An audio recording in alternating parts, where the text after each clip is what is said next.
extreme poverty. How economic growth in India shows the way for other developing countries. Jagdish Bhagwati, Council on Foreign Relations and Columbia University, New York. On the 9th of November 1989, I was at Columbia University. Thank you very much, Mr. Turner, for asking me, among other people, to be here. You made a very interesting, funny speech, and I hope to match it a little bit. And Madam Minister also, it was a great pleasure to have you also here on this occasion. I come from India originally, and for me, Germany has a special place because Max Muller in the earlier century was very close to India, and the two countries have had very warm relationships. And who hasn't heard Beethoven's Ninth, which really applies particularly to this conference, and the Ode to Freedom. And of course, Thomas Mann is someone I've read again and again and again. It's a big book, but still, it's worth it because Buddenbrooks, in fact, is something we often draw on. So I'm really delighted to be here, and it's really an interesting mix of people, and it's really, pleasurable for me to be here. This is, in a way, it's odd for economics to be kicking off this particular area. Of course, economics is, in fact, a science of sorts. True, we've had problems with the 2008 crisis, but so have the computer programmers introducing Obamacare. So these kinds of problems arise both in technology and science and in economics, which is in fact a sort of hard science. It is, in fact, I distinguish between two types of disciplines. Ones where you have to sit at a desk and solve problems, and others which you can read in bed. And that's history, comparative literature, and so on and so forth. It doesn't mean they're not important, but they're not that demanding on the intellect in terms of, in terms of one's spine, I think, basically is what I should talk about. But I want to start exactly with the interaction of these two, of the sort of social sciences, moral philosophy, etc., which is extremely important for the true scientists, the natural scientists, etc., to interact with. As C.P. Snow pointed out, we need communication between the two. We need to humanize the scientists, and for the people in humanities also to be aware of science, because without that you can't get anywhere today.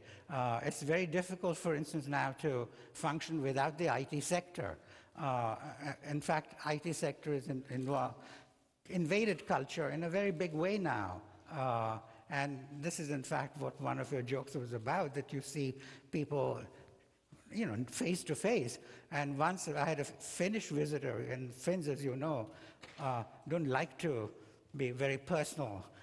So that's probably why they invented the personal computer, the cell phone. So I had a Finnish visitor who actually was outside my room, and he talked to me on the phone saying, "I'm outside," instead of knocking. So that is something which you really have a situation where the humanization of such people is extremely important. And of course, there's no way you can talk about society today without talking about science, in my view. And it's sort of invaded everything. Like, for instance, in terms of the functioning of democracy, we do know that, in fact, today, just by pressing a button, you can vote. I've been writing on the Bangladesh fires recently and saying that really the responsibility belongs to the Bangladeshi government, the Bangladeshi managers, the Bangladeshi owners, and not to the retailers. But, in fact, 1 million signatures were collected in favor of blaming the retailers. Now, what does 1 million signatures mean today? It's not like I'm going out into the public space, finding time for it, thinking about the problem, demonstrating, maybe even ranting and raving, but still, it takes time. If all I have to do is press a button, it's meaningless. You could collect 10 million signatures that way. It's not the same thing. as the traditional forms of democratic opposition and so on. So in my opinion, this is something we need to worry about. And this is something where the IT sector, again, has invaded, even if I may be a little indelicate, even the bedroom. There's a joke about two people making love, and suddenly the cell phone rings, and the husband says, "Sorry, darling, I have to interrupt you, I have to take this call." So the wife says, "Well, in that case, I also need to make a phone call." And so the title of the whole cartoon is Coitus Interruptus in the IT Age. Now, so everything is getting transformed. So against this background, let me now come to the main point of what I want to talk about, which is, which in fact illustrates the interaction between the two areas of science and, I want to start with moral philosophy, which Professor O'Neill is going to talk about. I've run out of time? Ah, you have that, okay, good.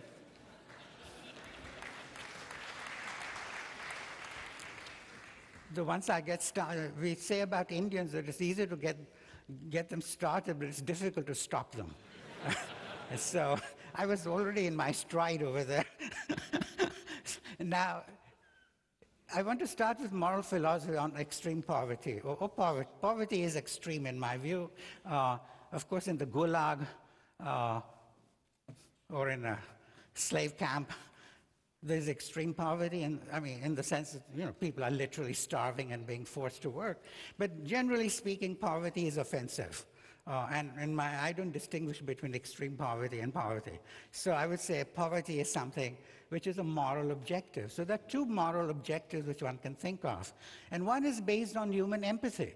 If you see the poor people in the world, your heart goes out to them. They're part of humanity. So when you say, my objective is to reduce poverty, that is something which is based on the man's noblest virtue, because we are expressing empathy. If you go instead with the Occupy movement, which is really about inequality and about the 1% at the top, that is based, in my view, on resentment, envy, whatever you want to call it, but man's base instincts.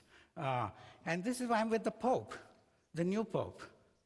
The old one, I'm sure I should also mention probably in this, after I'm in Germany. So, but the new Pope from Argentina talks about poverty. To some extent, it's difficult for him also to talk about the 1%, because the Vatican belongs to the 1%, with all that pomp and glory and so on. But he's genuinely for the poor.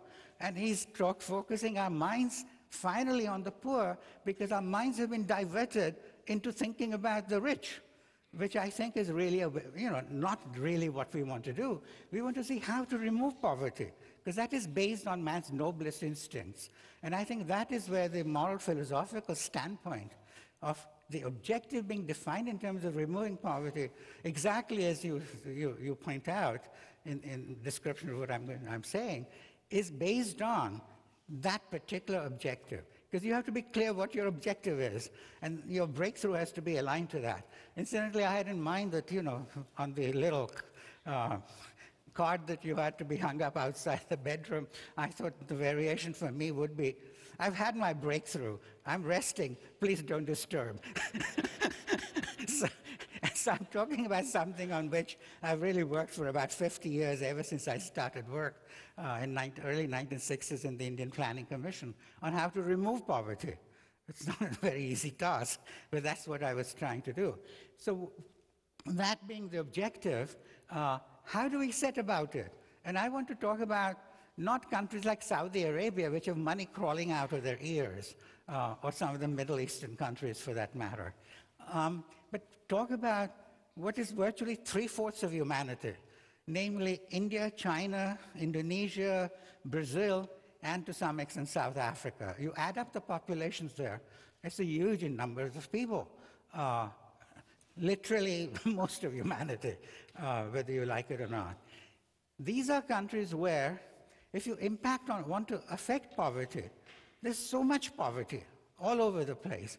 And as one of my Polish friends who was a communist going back to Poland, he stopped by in New Delhi, and he said, the trouble, Bhagwati, in your country is that there are too many exploited and too few exploiters, meaning too few rich people and too many poor people. So even if you were to expropriate all the 1% or 10% of people who are rich, and redistributed them through social spending on education, health, and so on for the poor, you'd make a very minimal impact. You might get one more burrito a day, or one more chapati a day, one more croissant a day or something. And it wouldn't amount to a hill of beans, as the Americans put it. It would then be simply, and then as population grew, even that would disappear. So you would not be able to make an impact. So the strategy which we had to come up with was that we should grow the economy, as the Americans put it, meaning grow the pie, and that would have a twofold impact on poverty. One is it would directly offer employment opportunities to vast numbers of the poor people, help them come above the poverty line by finding jobs, etc. Right? And the other one was that it would produce revenues. Revenues would come at any given tax rate as the economy grows. This is something we are talking about in the West also, particularly in my country, my new country, United States. And that then enables you to spend money on social spending, etc., because you don't have it to begin with. So you have a twofold impact. One is directly by offering opportunity, and two, by also enabling the revenues to be earned, which would then be available to be spent. Because God is up there, but he's not listening to you and throwing manna from heaven. Now, we Indians are at an advantage. We have battalions of gods up there. Even if someone are asleep, others might be awake, but I think they're all asleep. We don't get freebies like that. And we don't have anything like USAID or even the European aid agency. There just isn't money around. There hasn't been that kind of money around for forever. And so we really have to generate our own resources.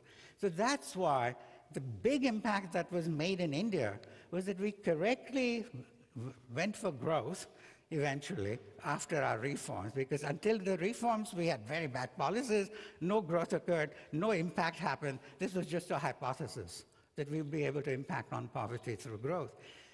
After the 91 reforms, we managed to have tremendous acceleration of growth, and about 200 million people came up above the poverty line. There's nothing to open a bottle of champagne about, because they're still poor. But they're not so poor, right? They're doing better. And we managed to start earning money, revenues, which now we have started spending on health, education, etc. So we got a double impact, and that is the main message that we have.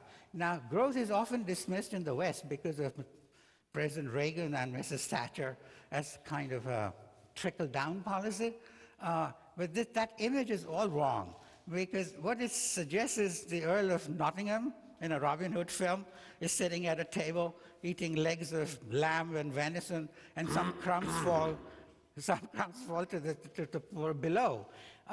That's not the way we think about growth. We think of growth as an active, radical policy of accelerating the availability of jobs and so on.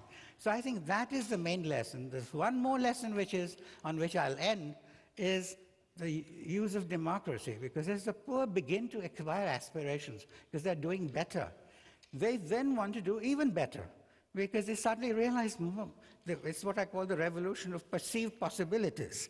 And once they have that, then they want to go into the political space and translate their aspiration into politically effective demand. Now, you can do that only in democracies. In China, you want more, you go out into the streets, have what are called social disruptions, beat pots and pans, and very likely you disappear into outer Mongolia after that, because there's no democracy. In India, we have all the elements of a liberal democracy, and that leads you into essentially being able to translate this demand into politically effective demand, which then I think is extremely important. Okay, good. You remind me of Jaws in the movie, James Bond movie.